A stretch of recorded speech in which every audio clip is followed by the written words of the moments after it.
You Chelsea fans, welcome back to Bridge of Blue bareng gue Nanda Sugiono. Di video kali ini, gue akan membahas berita yang spektakuler sedang terjadi antara Enzo Maresca, internal Chelsea, dan juga Manchester City yang pengen menjadikan Enzo Maresca sebagai suksesornya Guardiola di City Group Company. Seperti apa ceritanya dan apa sebenarnya yang terjadi dengan tim Chelsea saat ini? Tonton video ini sampai habis. Tapi sebelum gue mulai, gue pengen sapa-sapa dulu para True Blue yang sudah bergabung di channelnya Bridge of Blue. Ada True Blue dari Tasik, ada True Blue dari Makassar, dan True Blue Indonesia yang ada di Jepang. Wow, salut ya. Terima kasih buat kalian semua yang sudah bergabung, subscribe dengan channelnya Bridge of Blue, dan selalu support meramaikan kolom komen. Thank you banget dan sehat selalu buat kalian semua. Dan buat yang baru join, jangan lupa buat subscribe channel ini, klik tombol lonceng supaya kalian nggak kelewatan berita terupdate mengenai Chelsea di channel Bridge of Blue. Kalian juga bisa follow gue di Instagram @nandasugiono karena gue selalu ngomongin soal Chelsea di channel gue. Jadi langsung aja gabung ke channel gue. Kita mulai aja. Ini ada artikel dari The Athletic yang ditulis oleh David Ornstein. David Ornstein ini adalah salah satu jurnalis senior yang berkecimpung di sepak bola sudah lebih dari 20 tahun dan sumbernya udah banyak banget. Dan David Ornstein ini seperti Fabrizio Romano ya, setiap apa yang dia beritakan itu 90% hampir menjadi kejadian di Inggris terutama ya. Nah, artikel David Ornstein ini membuat bombshell baru di internalnya Chelsea. Menurut David Ornstein, eksklusif Enzo Maresca termasuk salah satu kandidat teratas yang dipertimbangkan Manchester City jika Pep Guardiola meninggalkan klub musim panas depan. Manchester City saat ini sudah mulai menyusun rencana antisipasi jika terjadi pergantian manajer dan pelatih Chelsea berusia 45 tahun itu menjadi salah satu nama yang paling menonjol bersama beberapa opsi potensial lainnya. Nah, itu dia. Jadi kalau gue tarik dari apa yang terjadi di beberapa hampir 2 minggu yang lalu ya, kita juga udah selalu update beritanya mengenai internal Chelsea dan Maresca. Pertama,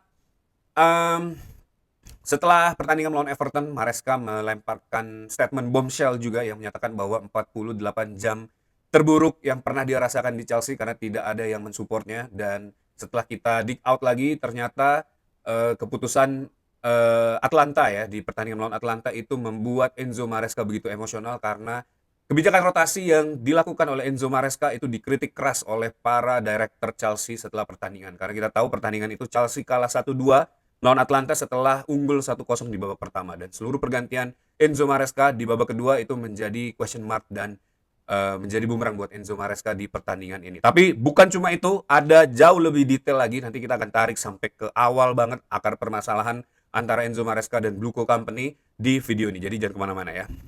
Nah, kemudian David Ornstein juga menyatakan mengenai Enzo Maresca ya. Jelas ada rangkaian 4 pertandingan tanpa kemenangan. Dan dari orang-orang di sekitar Chelsea yang saya ajak bicara, hal itu dianggap sebagai pemicu reaksi emosional dari Maresca. Akan ada pertemuan-pertemuan rutin terutama setelah laga melawan Atlanta. Mungkin ada sesuatu yang dikatakan dalam pertemuan itu yang tidak dia sukai. Namun sejauh ini tidak ada indikasi yang saya terima bahwa posisinya sedang terancam. Dari percakapan yang saya lakukan, klub terus menunjukkan dukungan kepada Enzo Maresca. Meski begitu, situasi ini jelas menimbulkan rasa penasaran dan mungkin akan ada pesan-pesan tersembunyi yang kita belum tahu sepenuhnya. Nah, kayak gitu. Jadi, ini mungkin kita bisa tarik dari awal musim ya. Mungkin gue akan kasih kalian konteks dulu. Di awal musim setelah Liva Colwill cedera, setelah Chelsea memenangkan Club World Cup dan masuk ke training camp, tiba-tiba Liva Colwill diisukan cedera dan akan absen sepanjang 1 musim. Enzo Maresca secara terang-terangan menyatakan bahwa membutuhkan seorang defender baru yang bisa melapisi dan meningkatkan performa backline for Chelsea di musim ini. Tapi apa yang dilakukan oleh Blue Co Company? Blue Co Company membeli Emega, seorang striker dari Strasbourg, kemudian menarik Esugo, midfield, kemudian membeli Jorel Hato ya, hybrid left back dan defender yang katanya bisa menjadi pelapis untuk Liva Colwill dan bisa menjadi salah satu talent yang cukup bisa diandalkan di lini bertahan Chelsea. Nah, tapi ternyata Jorel Hato yang mungkin saat itu cukup di high rate sama director gagal menampilkan permainan terbaiknya terutama saat melawan Karabakh. 2 blunder yang dibuat oleh Jorel Hato itu menjadi salah satu bumerang juga yang katanya membuat Enzo Maresca dikritik keras. Padahal pilihan untuk membeli Jorel Hato itu datang dari para sporting director Chelsea, bukan masukan dari Enzo Maresca. Tentu mungkin Enzo Maresca punya beberapa opsi lain yang harusnya bisa dikonsider untuk dibeli oleh para sporting director. Waktu itu kita tahu ada Antonio Silva dari Benfica yang juga masuk ke dalam daftar pembelian Enzo Maresca. Mark Gehee dari Crystal Palace yang juga waktu itu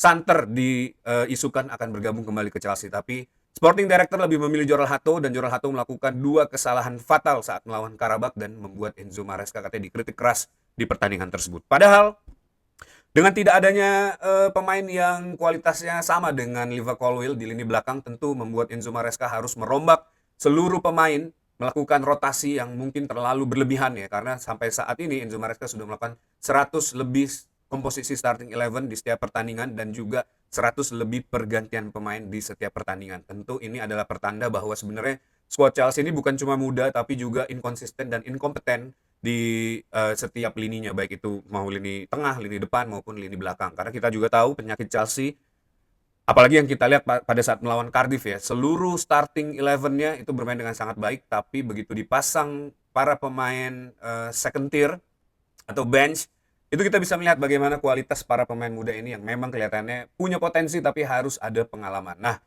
rotasi ini tentu membawa satu keuntungan buat Chelsea yang pertama, tapi juga tentu rotasi ini membawa kegagalan, terutama di saat laga melawan Atlanta. Rotasi yang dilakukan oleh Enzo Maresca ini dikritik keras oleh para Sporting Director dan para petinggi Blue Coat Company. Padahal di awal musim sudah ditegaskan bahwa Enzo Maresca ingin melakukan rotasi karena injury prone, para pemain yang benar-benar injury, dan ini juga harusnya menjadi red flag buat Blue Coat Company untuk meningkatkan medical divisionnya supaya para pemain ini terlihat lebih bugar dan lebih siap dimainkan ya.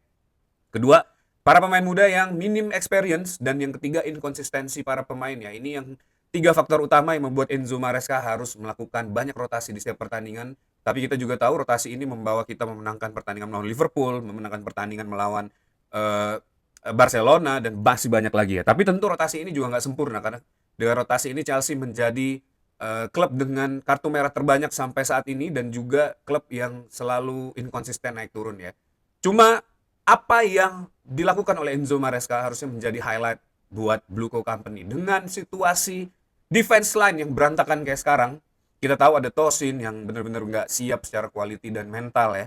Ada Badiashile yang mungkin secara ceiling player ini cukup diperhitungkan, tapi so far belum bisa benar-benar mengeluarkan kemampuan terbaiknya. Saat ini duet center back terbaik yang kita bisa miliki adalah Wesley Fofana dan Trevoh Chalobah. Tapi dengan situasi seperti ini pun Enzo Maresca mampu membawa Chelsea menjadi klub dengan clean sheet terbanyak di Premier League sampai saat ini, bahkan mengalahkan Arsenal ya. Tentu ini bukan sesuatu yang datang tiba-tiba. Ini adalah salah satu proses dari pemikiran Enzo Maresca yang diimplementasi ke sistem yang berjalan di Chelsea ya. Nah, kemudian statement Enzo Maresca tidak disupport ini ditimpali oleh Guardiola ya setelah press con tersebut. Guardiola bilang bahwa Enzo Maresca kelihatannya kurang diapresiasi, membawa Chelsea menjuarai 2 trofi, Club World Cup dan Conference, dan berhasil finish di peringkat 4. Itu merupakan satu kinerja yang sangat luar biasa dari manajer yang memegang tim mungkin yang semuda Chelsea dan seamburadul itu ya. Tapi mungkin Guardiola nggak ngomong secara bold bahwa Chelsea ini emang pemainnya levelnya masih amburadul banget. Nah, gak lama setelah itu atau sebelum itu Enzo Maresca juga mengganti agennya dengan Jorge Mendes. Kita tahu Jorge Mendes ini adalah salah satu agent dari Guardiola juga dan dekat dengan lingkaran circle-nya Guardiola ya. Dan ini tentu terlihat seperti Enzo Maresca sedang craft the future ya. Enzo Maresca sedang mempersiapkan peluru yang ingin dia lempar ke Blue Coat Company. Karena ini juga cukup menarik, ada beberapa fakta yang gue temukan, ternyata Blue Coat Company itu tidak 100% mensupport Enzo Maresca. Dan menurut Ornstein, melalui kiprahnya di Chelsea dan jaringan Jorge Mendes, Enzo Maresca memiliki banyak pengagum dan pihak yang tertarik. Ada klub-klub yang siap langsung menerima jika Chelsea melepas pelatih kepala mereka baik pada musim panas ini atau maupun di musim depan. Maresca menyadari hal tersebut dan kini memberi tekanan kepada jajaran petinggi Chelsea agar klub memberinya dukungan yang jauh lebih besar sekaligus mengubah cara manajemen bekerja. Ia juga tidak merespon kritik dengan terlalu baik dan masih merasa frustasi dengan keputusan klub yang menolak permintaannya untuk mendatangkan bek tengah musim panas lalu. Nah ini dia ya, ini pangkal dari terjadinya huru-hara yang biang keroknya tentu adalah Blue Coat Company dan Sporting Director-nya Chelsea ya. Rasa frustasi itu makin besar setelah hasil seperti laga melawan Karabakh, di mana Jorel Hato, pemain yang sempat diproyeksikan Chelsea sebagai bek tengah, melakukan 2 kesalahan. Dalam situasi tersebut, Maresca merasa dirinya justru dijadikan kambing hitam.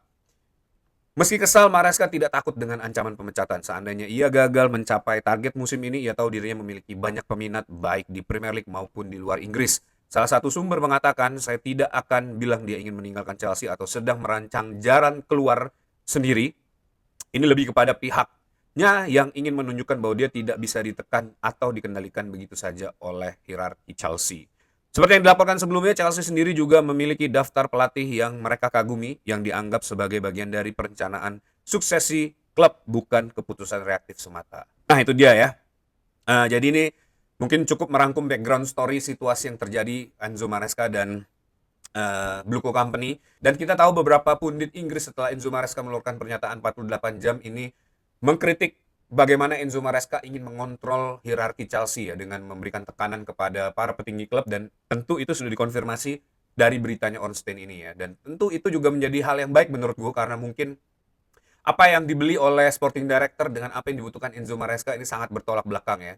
Dan gue yakin dengan support penuh dari Blue Co Company seperti zamannya Abramovich ya, seluruh manajer disupport penuh, dan itu gampang banget untuk menunjuk hidung dari seorang manajer tersebut. Makanya kita nggak heran kalau di zamannya Abramovich itu ada manajer yang tiba-tiba dipecat setelah 2 kali kekalahan, 3 kali kekalahan, itu karena lebih kepada seluruh keputusan yang dilakukan oleh Chelsea, baik itu perekrutan maupun itu staff dan lain-lain, ditentukan oleh sang manajer sendiri. Itu berbeda dengan zamannya Blue Co Company ini ya, banyak banget kelihatannya hierarki yang harus dilalui untuk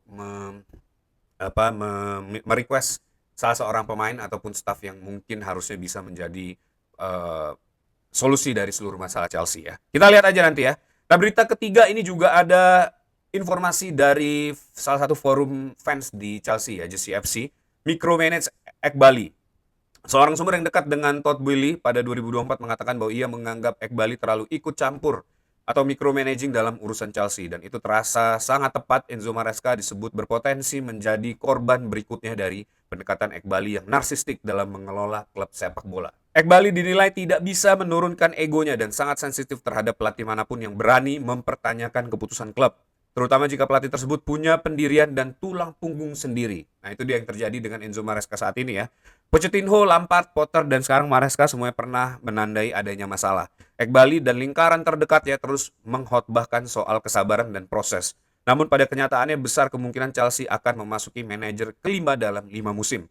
Karena hampir semua orang yang bekerja dengannya bermasalah. Tidak ada supporter yang percaya lagi dengan narasi PR-nya Ekbali ini.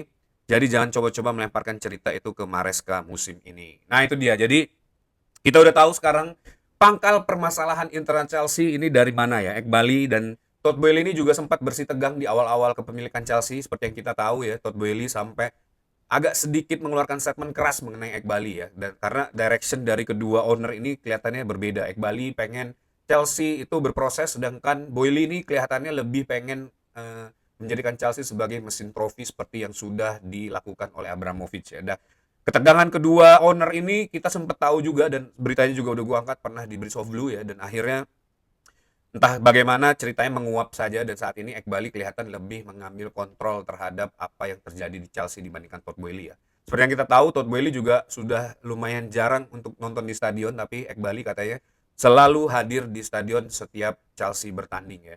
Nah, ini tentu menjadi kita jadi tahu ya siapa sebenarnya pangkal permasalahan di internal Chelsea ini. Nah, sebelum gue lanjut, tapi buat kalian yang mau membeli jersey klasik dengan kualitas modern, jangan lupa buat scan QR code yang ada di video ini.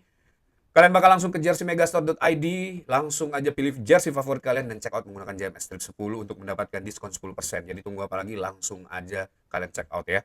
Kemudian Enzo Maresca, di antara kemelut yang terjadi dengan internal Chelsea ini, tiba-tiba Manchester City menyatakan ke Ornstein ya, dan Ornstein membuat artikel bombshell. Enzo Maresca dipahami masuk dalam daftar kandidat Manchester City jika Pep Guardiola memutuskan hengkang pada musim panas nanti, seperti yang disampaikan oleh David Ornstein. Chelsea sendiri menolak memberikan komentar terkait kabar tersebut. Maresca masih terikat kontrak hingga 2030 dan setiap pendekatan terhadap dirinya harus melalui Chelsea, serta membutuhkan kompensasi yang sangat besar. Sumber internal Manchester City juga menegaskan bahwa Pep Guardiola masih terikat kontrak melewati musim panas ini, masih ada sampai 2027-28 ya, dan menolak terlibat dalam spekulasi apapun. Chelsea menegaskan bahwa mereka ingin mempertahankan Maresca dan evaluasi terhadap performa sudah direncanakan sejak awal untuk dilakukan pada musim panas nanti. Namun pernyataan Maresca usai kemenangan atas Everton ketika ia menyebutkan 48 jam sebelumnya sebagai periode terburuknya di Chelsea membuat sejumlah pihak di dalam klub merasa bingung. Masih belum jelas apakah pernyataan itu dipacu oleh potensi lowongan di klub lamanya Manchester City.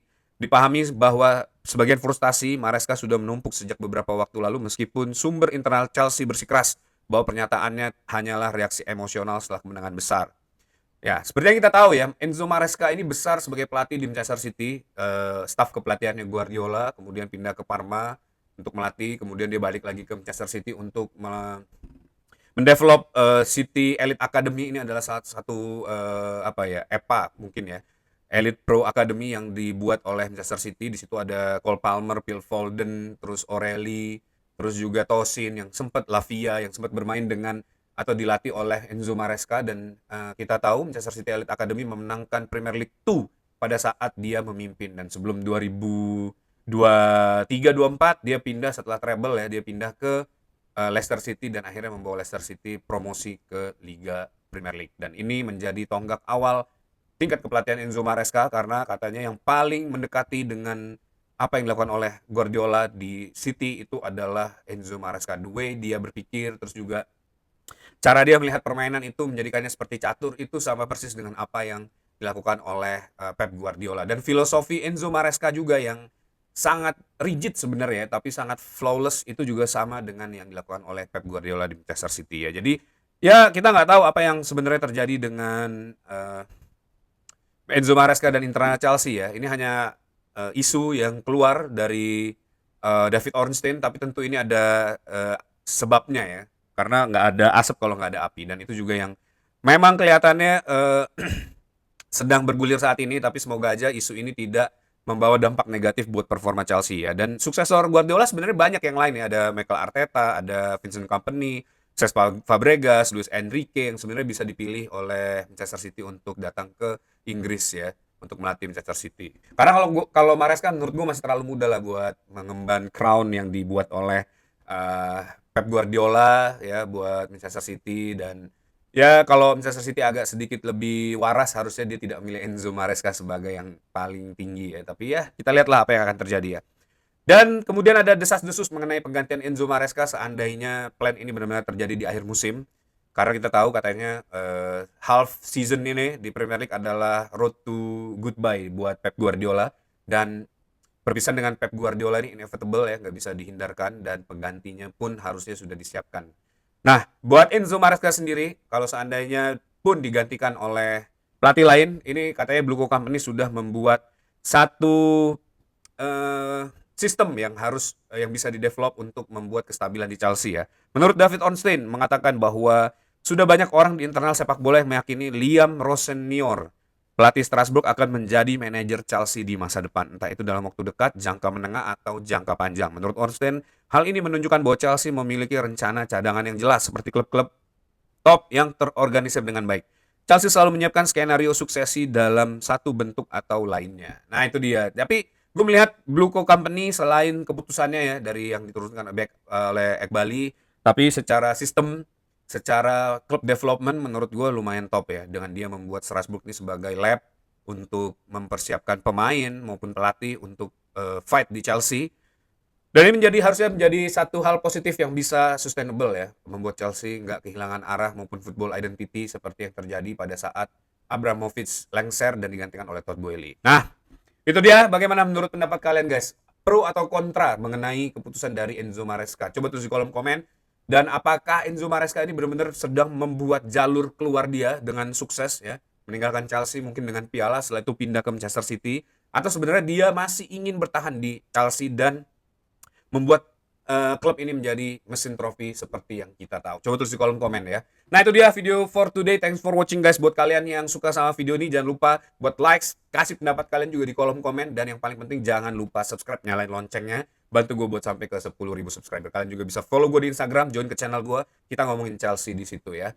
Terima kasih buat stay tune di video kali ini. Sampai ketemu di video berikutnya. Once blue, always be blue. Up to Chelsea.